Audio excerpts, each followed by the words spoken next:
This will be a day long remembered. Now I am the master. Welcome to another episode of Legends and Theories, and welcome to my review and recap of the first 3 seasons of Arrow. And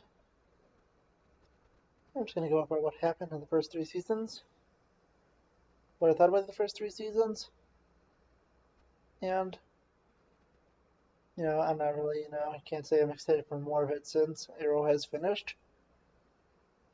But Arrow is a pretty good show, and I decided to do it in sections since it's definitely longer. I believe it has 170 episodes,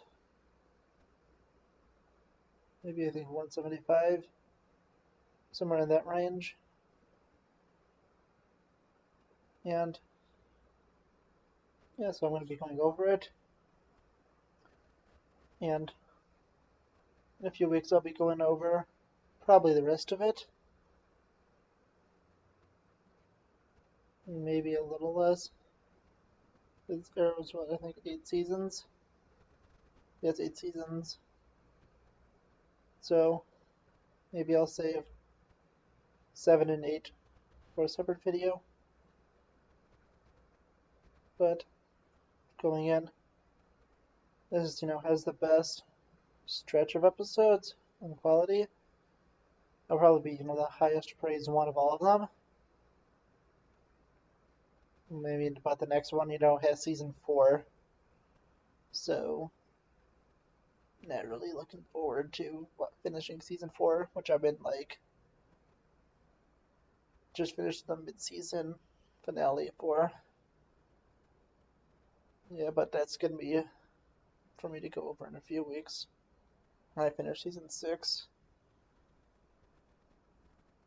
And let's just go in. Sorry, it's season 4 is pretty brutal, and that's where I am right now. Going back on a positive note, we have the amazing seasons 1 and 2, and then I'd say the pretty good season 3, and then that's really what we have to go over this week. And we'll go chronological, although I'm not going to be mentioning, it's going to be kind of 2 years, which will be season 4 and 5's flashbacks. I'm going to be going over,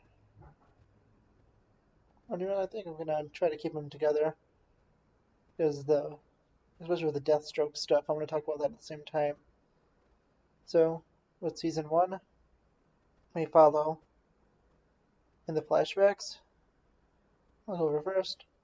Oliver being stranded on Lian Yu.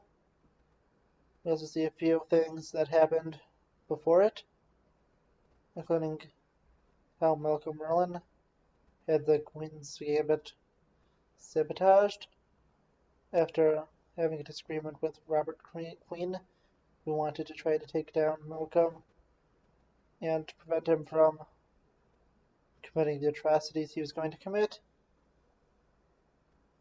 which led to the Queen's Gambit being sunk and sabotaged, and everything that happened to Oliver. So, when watching, I think, it was pretty good. Season 1's storyline of the flashbacks is really solid, and when we go into the island, in which most of the season's flashbacks takes place on, we see Oliver trying to take down Edward Fires, who is the villain of these flashbacks for season 1, who, at least in it, we learn at the time, was trying to use Yao Fei, who was held as a prisoner on the island, to be able to destabilize the Chinese economy. We do learn in season 3 that's not the real reason, but I'll be getting to season 3 in a few minutes. well, probably like 10-15 minutes, but let's go over it. I'd say season 3, well, season 1, let's think about, the future right now. So season 1 was pretty good. I loved the relationship between both Oliver and Slade Wilson, the flashbacks, and going back to, everything. I like Shadow in it. Definitely setting stuff up for season 2, and I think it was very well done. And actually, one of the best episodes of the season, The Odyssey, which is an episode that is primarily focused on the flashbacks, while Oliver is unconscious for most of it. And I think that it was a very good job done with that episode specifically, which is, primarily set in flashbacks when Oliver and Slade pretty sure they meet that episode. They might have met at the end of the last one, but I'm pretty sure it was this one. And they go to try to take over to the airbase. Will eventually, go to save Yao Fei and miss their one way off the island, which would have changed so many things. But, that's, not fully important at the moment, since it's really a what if. And maybe I'll make a video based on that one day. But that's probably not coming anytime soon. So let's take a look at really just any other content. For season 1's flashbacks, and I think, yeah, I got basically everything. And I'll go into season 1's main story, and then I'll review, just give my final thoughts on season 1, and then continue on to seasons 2 and 3. Season 1's main plot involves Oliver, at first, just taking down people on his father's list, until he stumbles onto the undertaking that really the list was about, and as Malcolm Merlyn's plan to destroy the Glades. And that storyline was very good.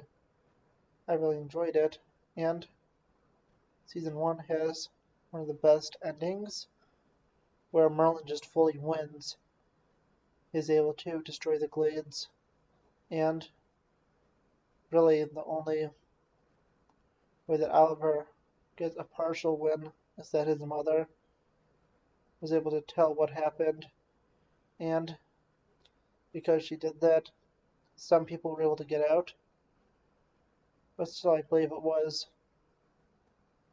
502 deaths from Merlyn, and that's pretty extreme, but I really liked it. And yeah, I think that season 1 overall is really good. And when I think of it, I think it's really hard. I think it's kind of tied with season 5 for the second best season. But I'm going to go to my favorite season of the show, which is season 2, and start off with the flashbacks. And then I'll go to the main season's plot. And starting off with the flashbacks, we have Anthony Ivo arriving on Lian Yu and trying to find Mirakuru, which eventually ends up with Slade being injected with it.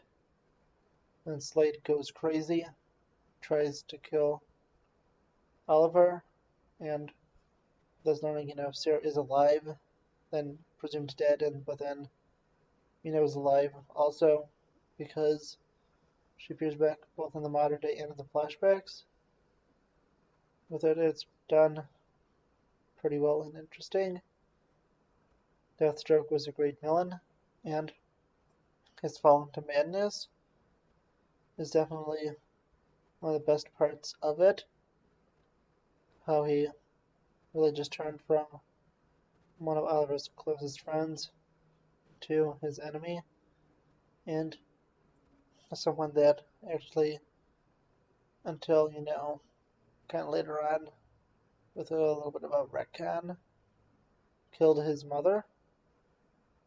And that scene is one of the best done scenes where he says that, you have true courage. And it's too bad you didn't give your son that. Those aren't the exact words, it's me just paraphrasing briefly. But season 2's plot, when it kicks off in the modern day, is just Slade mainly, trying to tear down Oliver, trying to, destroy everything that's close to him, and him eventually being able to, nearly win. And he is close, he is probably seconds away, but it is prevented, and I think that it was very well done. It was the best season of Arrow. Well, actually, I thought that season 8's the best season.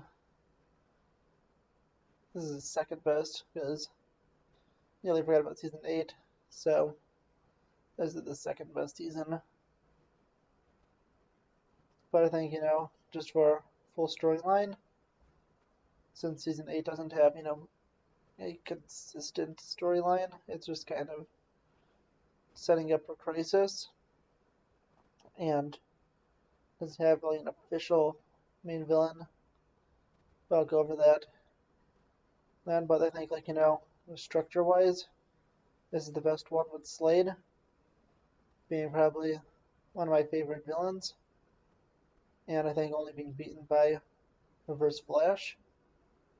At least, I don't think there's really anyone that crosses Slade after, besides Thawne. Although I feel like, someone like Morgan Edge does come close, but is still below Slade. And yeah, but watching season 2 is intense, really good, and you're definitely intrigued for season 3. And I'd say season 3 is pretty good for most of it. It kind of just turns into Batman Begins at the end, and it felt, maybe a little recycled and wasn't amazing, but still it was, good enough. And, while watching, I thought, maybe it wasn't, the best season, but also wasn't the worst. Ra's al Ghul was a pretty good villain for most of it. And the flashbacks is probably one of the weakest ones, with it being set in Hong Kong, and, just kind of barely tying in. Well, season 1 didn't tie in at all to the main plot, besides the fact that Oliver was there because of Malcolm Merlyn. You really don't have anything besides kind of a forced connection to the Alpha Omega, and that really only appears in the last 2 or 3 episodes in the modern day. And I'd say that I really don't have too much to say about the season 3 flashback plotline. It's cool to see Waller in there, who was done really well, and with other characters, I don't think there's really anyone else too interesting. And the flashback villain of Shreve, who I only remember his name because I kind of just, saw the episodes a few days ago, finished it up. Yeah, he is the most forgettable villain.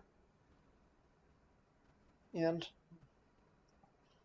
yeah, really, that was probably one of the weakest villains, being General Shreve, because he was not that good of a threat. Yeah, but, you know, season 3 I'd say was pretty good. It wasn't the best one. Definitely wasn't the worst one. In fact, I'm watching the worst one. I mean, technically right now, but by the time this is released, I'll probably be midway to nearly finished with season 5.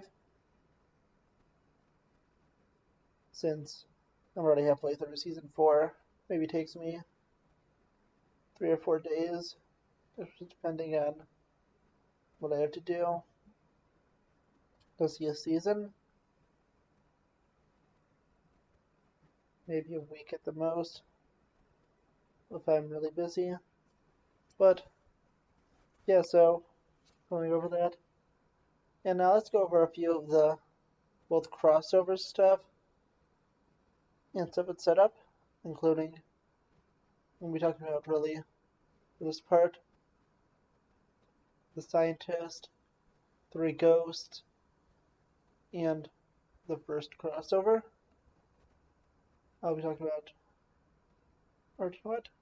I think I'm going to save crossover stuff for its own video, but I will talk about its setup for the Flash.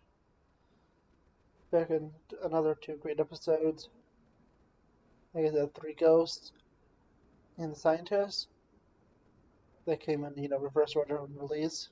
I just said them, in reverse order because I was thinking of 3 ghosts because it just said it. And those were really good episodes. I think the Flash and far more intriguing to be setting that up. For a while, I was putting Flash above it, and I think I'm giving Arrow this slight edge. Although I think, although Flash never had a terrible season, which I was talking about in an earlier video this week, like it's just a fully terrible, unwatchable season. Arrow season 4 is really close to being that. And one of the things about Arrow season 4, I'll mention in the next part of this video, is pretty similar to the one that season 7 of The Flash had. And yeah, with Arrow, I think that's really what I'd say about the first 3 seasons. 1 and 2 are amazing. 3 is I'll just say good. And that was a pretty good first 3 years of the show. I think, like The Flash, season 3 was initially seen as not as good and pretty bad, but after comparing it to stuff like season 4 of Arrow, well, really like almost anything besides maybe a few shows, comparing it to season 4 of Arrow is making them seem a lot better than they are. But I think that's all I have to say. I got for my content for the rest of the week, and I'll see you in the next episode of Legends and Theories. Thank you for watching this episode of Legends and Theories. Please like the video, leave some comments, subscribe to the channel, and share it with your friends, and may the Force be with you